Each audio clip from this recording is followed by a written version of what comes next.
आज या कार्यक्रमाला उपस्थित सर्व मान्यवर, खास करून ज्यांच्या शुभ हस्ते हा सत्कार होत आहे ते आपले सर्वांचे नेते आदरणीय बाळासाहेबजी थोरात साहेब, ज्येष्ठ विधिज्ञ आणि नाशिकचे माजी आमदार आदरणीय विलासभाऊ लोणारी,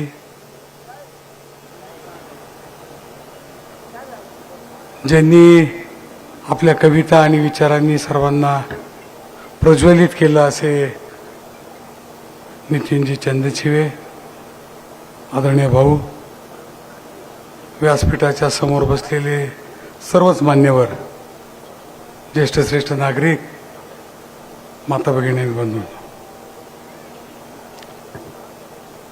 मी जास्त वेळ बोलणार नाही, कारण बोलण्याचं माझं काम नाही. माझा सत्कार करायचा असा जेव्हा विषय आला तेव्हा मी विनम्रपणे नकार दिला होता. याआधी देखील निवडणूक झाल्यानंतर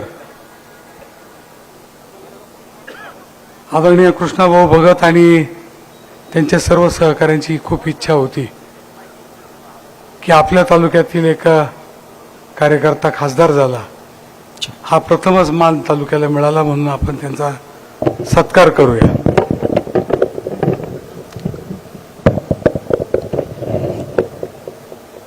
परंतु मी तेव्हाही विनम्रपणे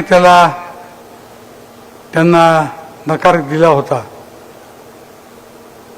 त्याचं कारणच एक होतं की निवडून आणण्यामध्ये तुमचा एवढा मोठा सिंहाचा हात होता, तर आता सत्काराची आवश्यकता काय होती, हा माझा सरळ सरळ प्रश्न होता. आणि मी तो सत्कार टाळत टाळत आज 2 वर्ष झाले. राजकीय परिस्थिती कशी निर्माण झाली हे आपल्या सर्वांना माहीत आहे. परंतु त्या राजकीय परिस्थितीत वेगळी वाट चोखाळावी असं मनात कधी संशय देखील आला नाही. आणि म्हणून हा सत्कार का बरं करताय?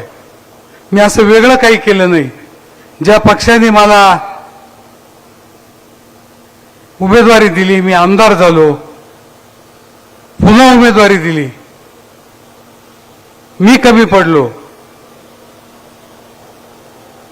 आणि परत 24 साली मनोध्यानी नसताना, मागणी केलेली नसताना देखील मला लोकसभेची उमेदवारी दिली.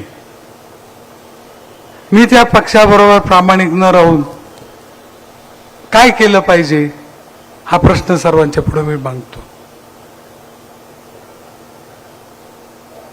कुणी काय देईल, पद देतील, प्रतिष्ठा देतील, परंतु हे जे प्रेम आहे हे कुणी देणार नाही. आणि म्हणून मी या सत्काराच्या विरोधात होतो. मी फक्त माझं काम केलंय आणि जे काम मला करायला पाहिजे होतं ते केलं. आणि मला असं वाटतं की मी जे केलं ते वेगळं काही नव्हतं, जे सरळ होतं ते केलं. पण सरळ जर चालत नसेल आणि वाकडे चालणाऱ्यांना जर महत्व असेल तर म्हणून मला वाटतं का हा सत्कार तुम्ही माझा ठेवलाय. मी आजपर्यंत जे काही केलं ते तुमच्या बरोबरीने, तुमच्या सहकार्याने, तुमच्या आशीर्वादाने केलं. आणि जे इथून पुढे करणार आहे तो तुमच्या सहकार्याने, आशीर्वादानेच करणार आहे. म्हणून तुमची प्रतारणा करता येणार नाही. या पक्षाने मलाही खूप दिलं, तालुक्यालाही खूप दिलंय. आदरणीय दिगोळे साहेब मंत्री झाले तेव्हा याच पक्षाचं सरकार होतं. आदरणीय कोकाटे साहेबांना पहिली उमेदवारी दिली तेव्हा ह्याच पक्षाने दिली. माझं मी तर सांगितलंय, या तालुक्यात जिल्हा परिषदेच्या अध्यक्षपदाचा पहिला मान याच पक्षाने दिला. आणि मला वाटतं की या पक्षांनी आपल्या तालुक्याला आपल्याला अजून काय दिलं पाहिजे की आपण बाजूला गेलं पाहिजे. आणि म्हणून मी प्रामाणिकपणे पक्ष नेतृत्वाबरोबर जो मी उद्धव साहेबांना शब्द दिला त्याप्रमाणे मी राहिलो. मी विशेष काही केलेलं नाही, परंतु तरी हे विशेष झाल्यासारखं सर्वत्र महाराष्ट्रातून मला फोन येत आहेत. आणि जर विशेष काही न करता एवढा उदो होतोय तर मला वाटतं विशेष काही केल्यावर काय होईल हा प्रश्न निर्माण होतो. आणि म्हणून मी एकच एवढंच सांगतो की जोपर्यंत आहे तोपर्यंत पक्षनिष्ठा, व्यक्तिनिष्ठा जे काही आहे ते बरोबर राहील. जे माझ्या बरोबर होते आज नाही आहेत त्यांच्याबद्दल मला राग नाही. जे माझ्या बरोबर आहेत, जे पुढे राहणार आहेत त्यांच्या बरोबर राहायची माझी तयारी आहे. मी वैयक्तिक कुणाशी वैर केलं नाही. जे काय माझे विरोधक असतील ते माझे राजकीय विरोधक आहेत, वैयक्तिक मला विरोधक नाही आहेत असं मला वाटतं. कारण मी कुणालाही वैयक्तिक विरोध केला नाही आजपर्यंत. आणि म्हणून आज तुम्ही सर्वच जण आलात, शिवसेनेचे आलेत,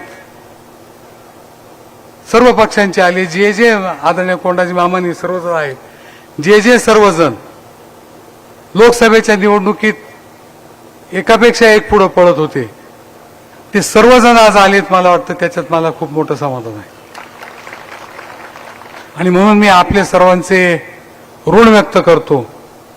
ज्यांनी हा कार्यक्रम आयोजित केला त्या सर्वांचे, आदरणीय बाळासाहेबांचं स्मरण करतो की त्यांच्या पक्षाने मला एवढं मोठं केलं. भाषण काय करावं हा विषय अतिशय महत्वाचा आहे. कारण मी प्रसिद्धीपासून खूप लांब राहत राहिलो आणि या 4-8 दिवसात माझा संपूर्ण बॅकलॉग निघून गेला. मला सवय नसताना मला सवय झाल्यासारखी वाटायला लागली.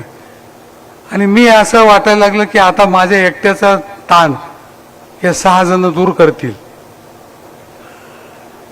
आणि आता त्यांना प्रश्न विचारतील. तर ते लवकरात लवकर व्हावं. माझ्याकडून ज्या काही प्रश्नांचे उत्तर पाहिजे होते मी एका ओळीत सगळ्यांना दिलेले आहेत. मी आदरणीय उद्धव साहेबांबरोबर होतो, आहे आणि राहणार आहे. याच्यापेक्षा जास्त बोलणं म्हणजे चूक होईल. मी एवढंच बोलतो, माझा बॅकलॉग भरून निघालाय. मला वाटतं माझ्या पुढच्या सर्व राजकीय आयुष्याचा सुद्धा जेवढं काही मला बोलायचं असेल तेवढं माझं 4-8 दिवसात निघून गेलंय. राष्ट्रीय, राज्याची, तालुक्याची, शहराची सर्व मीडियांकडून मी बोलून झालोय. आता माझ्याकडे बोलायसारखं काही राहिलं नाही. परंतु तुमचे आशीर्वाद आहेत, तुमच्याशी प्रतारणा कधी होणार नाही एवढंच वचन देतो थांबतो. जय हिंद, जय महाराष्ट्र. हॅलो.